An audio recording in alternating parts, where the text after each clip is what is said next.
بسم الله والصلاة والسلام على رسولنا محمد صلى الله عليه وسلم. يا حبيبي يا رسول الله، رجعت لكم تاني بنوع تاني من السلطات. واليوم السلطة تبعتي سلطة السبانخ بالسماق على طريقة عن جد كتير كتير مفيدة وزاكية، والطعم ولا أروع من هيك.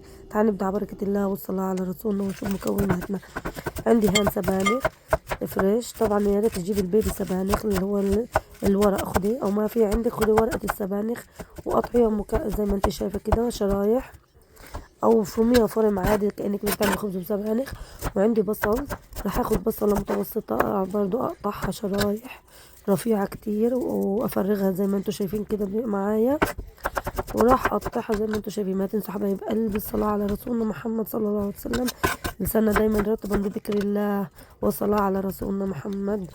حبايب قلبي راح احط الشرايح البصل فوق السبانخ، وعندي هنا فص ثوم، راح استكفي ببص واحد لانه كان يعني كافي المقدار، ما راح استخدم التاني. فبفرمه بالسكين على ايدي زي ما انتوا شايفين ناعم كتير، واحطه فوق المكونات زي ما انتوا شايفين. حبايب قلبي ما تنسوا اللايك الحلو والصلاة على رسولنا، علقوني من وين بتتابعوني يا حبايب قلبي.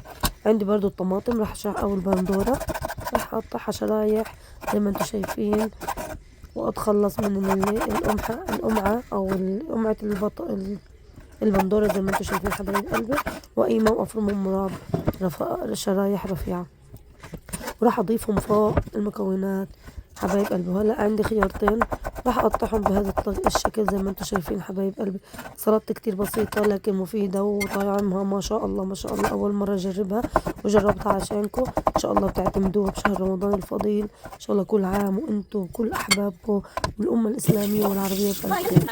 عشان نعمل تتبيلة نحطها على السلطة شو بنحتاج معلقة كبيرة من الماء المطحون، رشة ملح، ليمونة اعصري عليها عصير ليمونة، وزيت زيتون.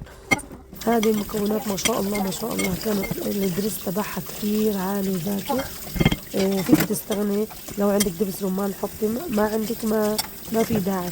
عن جد الطعم كان ورا روعة.